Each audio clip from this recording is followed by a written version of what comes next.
Oke, Assalamualaikum warahmatullahi wabarakatuh. Gini Pak, Mas, ini untuk tampilan halaman loginnya, sesimpel ini. Terus di sini gue kasih dua role. Yang pertama, kita coba login sebagai admin at example.com. Terus pas itu sudah tiga. Nah, ini kalau udah login dia ada tampilan login-nya. Terus nanti kita langsung diarahin ke tampilan si dashboard. Nah, tampilan dashboard ini kalau kita role-nya itu sebagai admin, dia bakal dapet 5 atau 6 lah pokoknya tampilan di menu samping itu kayak gini. Nah, ini ada dashboardnya. Ini untuk melihat total employees, terus pending request untuk si unavailability-nya, terus ini ada unavailability alerts-nya. Ada berapa yang kira-kira belum di approve gitu. Terus di sini kita bisa melihat si shift-nya, shifting. Nah, ini kita bisa membuat shift. Di sini ada tanggal, shift slot, eh mau shift berapa ini yang gue buat sih baru shift 1 sama shift 2. Terus ada statusnya mau draft, publish ataupun cancel buat si shiftnya itu. Nah, untuk rekomendasinya tuh ada di sini ya di sini. Ini kan misalkan kita shift satu. Nah, ini kita rekomendasiin misalkan dua-duanya available nih atau tersedia gitu. Jadi kita nggak boleh auto select top aja atau bisa dipilih juga sih mau yang mana gitu. Nah, ini beda jika misalkan oke, gue jelasin ke ini yang lain dulu deh. Di sini ada unavailability. Nah, ini nantinya bakal dimasukin atau dibuat oleh employee. Misalkan kita login sebagai employee di sini.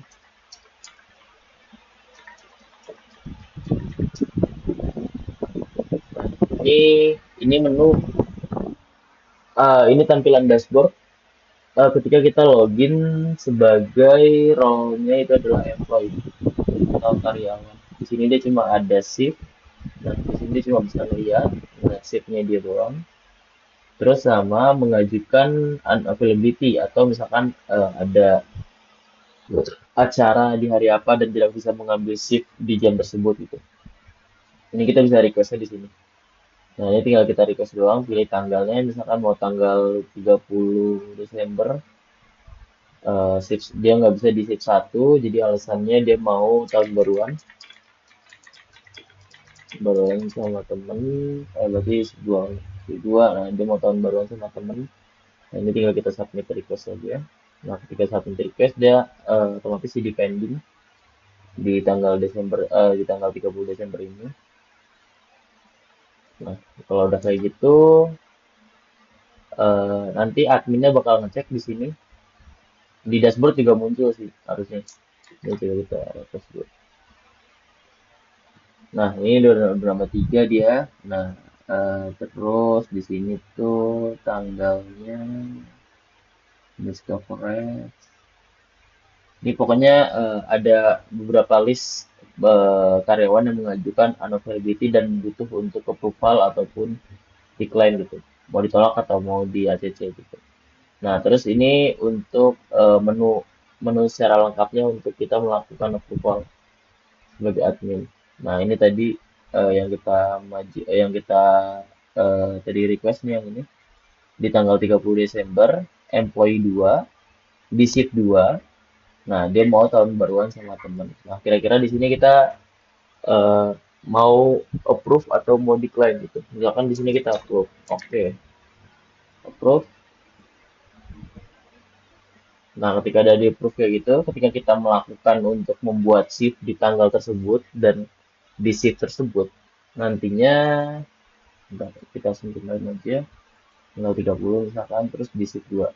Nah, yang employee 2 ini nanti dia bakal turun ke bawah dan ada status bahwa dia memiliki pending unavailability di slot ini gitu. Gitu, nah, tadi kita kasih juga contoh yang tadi 30 shift 2. Nah, ini dia langsung tuh bahwa dia ada unavailability di shift 2 ini. Jadi dia bisa aja dipilih, tapi dia tuh nggak rekomen gitu karena dia punya unavailability atau dia tidak tersedia gitu. Gitu. Nah, ini better untuk milih yang si support agent karena dia available juga gitu. Nah, di sini juga aku tambahin juga untuk button untuk langsung auto select topnya. Jadi langsung milih ke support agentnya gitu. Nah, ini mau milih draft, publish atau cancel gitu. Biasanya sih draft dulu nanti baru ke publish gitu. Tapi tergantung sih, masih bisa di adjust. Nah, tinggal di save aja, namanya langsung muncul. Di sini untuk tanggal 30 Desember untuk si support agent gitu. Kurang lebih gitu sih. Jadi ini untuk menu ACC-nya, approval-nya. Ini untuk menu si employee-nya. Ini kita sebagai admin. Nah, kita masuk sini gitu. Masuk ke sini. Nah, ini kalau di sebagai employee ini bakal ini untuk menu mengajukan ketidaktersediaan terkait tanggalnya, shift-nya, terus alasannya apa, sama misalkan ada support dokumennya atau misalkan nggak ada ini opsional gitu atau mau dihilangin juga bisa gitu. Nah, terus nanti ini bisa juga kita lakukan update. Kalau misalkan udah ngajuin, kita bisa update. Kalau misalkan ada salah tanggal atau salah shift atau alasan yang kita tambahin atau gimana. Nah, terus ini bisa kita lihat detailnya. Terus kalau udah kita tinggal lihat nih shift kita nih. Kira-kira minggu depan shift kita apa aja gitu. Atau ya ini semua shift sih gitu. Semua shift tinggal kita cari aja mau tanggal berapa atau itu buat kita lihat informasinya gitu. Dashboard pun sama. Ini ada total employee, terus ada pending request-nya. Terus nih ada upcoming shift nih kalau di employee ini yang tampilannya si upcoming shift-nya. Jadi nanti bakal muncul 7 hari dari hari ini untuk shift-shift 7 hari kemudian gitu lah intinya. Shift-shift milik si employee ini yang login 7 hari dari hari sekarang gitu. Nah terus ini ada setting. Kalau setting itu cuma sekedar ganti nama, username, pokoknya identitas sama ganti password.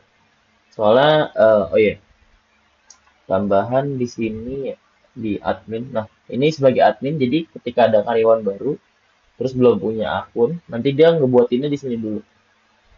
Nah, ini kita sebagai admin, kita yang nambahin untuk employee-nya, namanya, emailnya, username, role-nya mau admin atau employee, terus statusnya aktif atau inaktif atau invited,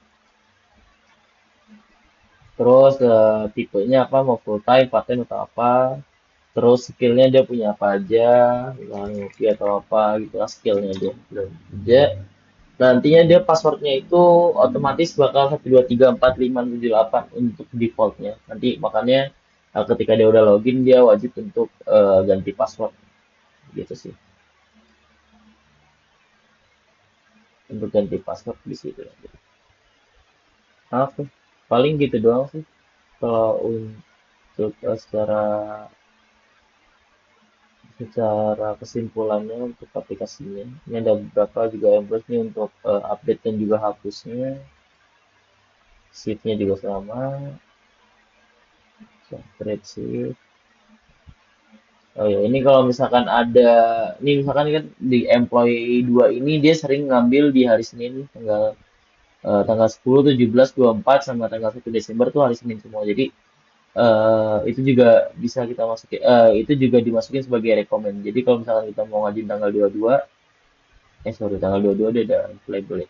Tanggal 29 misalkan. Tanggal 29 juga ada label. Oke. Hmm, tanggal berapa ya? Misalkan Monday. Ending on Friday on this month. La, la, la, la, la, la, la. Nah, ini. Jadi kalau misalkan kita taruh di Monday lagi, ini si employee 2 ini udah dua-duanya nggak ada dua-duanya available. Cuma yang sering ngambil di hari Senin itu dan di shift satu itu adalah si employee 2 dari riwayat-riwayatnya. Jadi dia punya skor 4 untuk dijadikan sebagai rekomendasi atau yang recommended lah gitu. Nanti kita tinggal auto select top, terus tinggal save aja. Seperti itu kurang lebihnya. Terus tinggal logout. Oke, sekian. Terima kasih.